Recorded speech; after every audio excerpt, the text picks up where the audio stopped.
Teenage Mutant Ninja Turtles Mutant Mayhem is a 2023 computer animated superhero film directed by Jeff Rowe and a screenplay by Seth Rogen, Evan Goldberg, Jeff Rowe, Dan Hernandez, and Benji Samit. The movie has a runtime of 100 minutes and has a budget between 70 and 80 million dollars.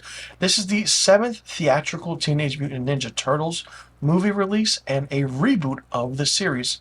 Once again, the second reboot after the 2014 movie, and then now this is the second one. Now, in the film, after years of being sheltered, the turtles set out to be accepted by society. But once they do, they go on a hunt against a mysterious kind of, you could say, crime syndicate, which is in a way, that are an army of mutants. Now, the voice cast is really great, and it's a long list of voices. Donatello is played by Mika Abbey. Michelangelo is Shaman Brown Jr. Leonardo is Nicholas Cantu. Raphael is Brady Noon. Genghis Frog is Hannibal Buress. Leatherhead is Rose Bryn. Rocksteady is played by John Cena. Splinter is played by Jackie Chan. Superfly is Ice Cube. Wingnut, a mutant bat, is played by Natasha Demeter. April O'Neil is Ayo Adibri. And Baxter Stockman is played by Giancarlo Esposito. Ray Fillet is Post Malone. Bebop is Seth Rogen. Mondo Gecko is Paul Rudd. And Cynthia Outram, the executive of TCRI, is played by Maya Rudolph. Now, this film is fun. Fun.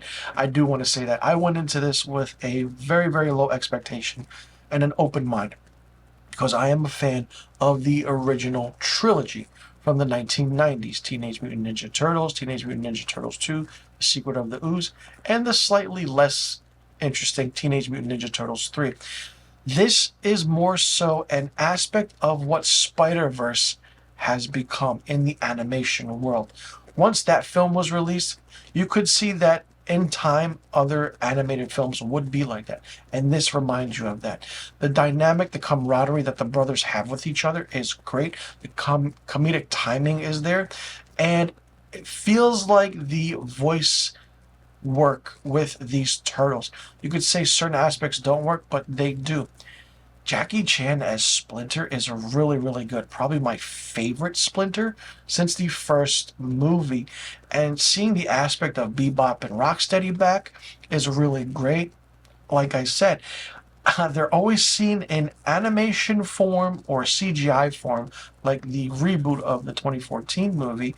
But if they used Bebop and Rocksteady back in the live action movies, I feel like it would have been done a little bit better. Now, the aspect of this is that there are certain things, and the ooze that they change into is really, really prominent in this because it's the focal point of how the humanoid mutants are turned into these creatures by the ooze.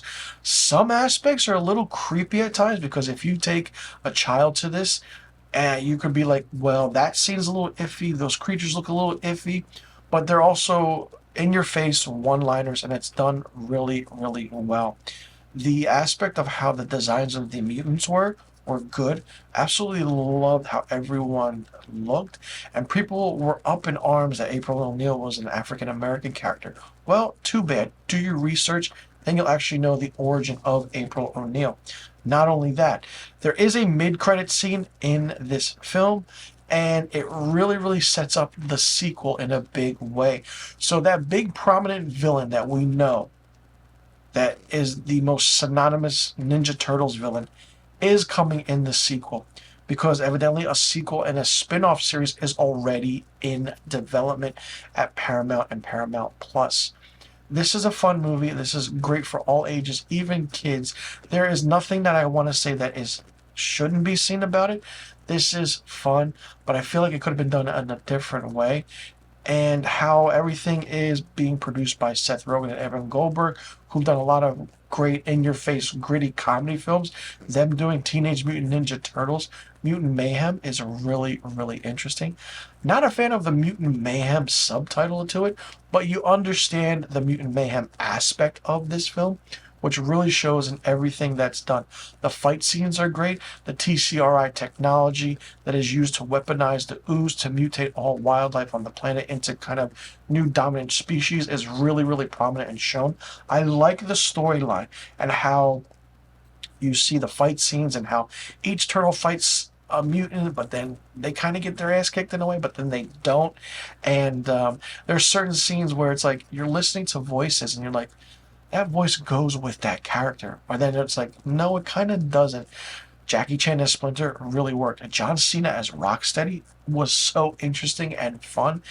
Seth Rogen as Bebop was okay.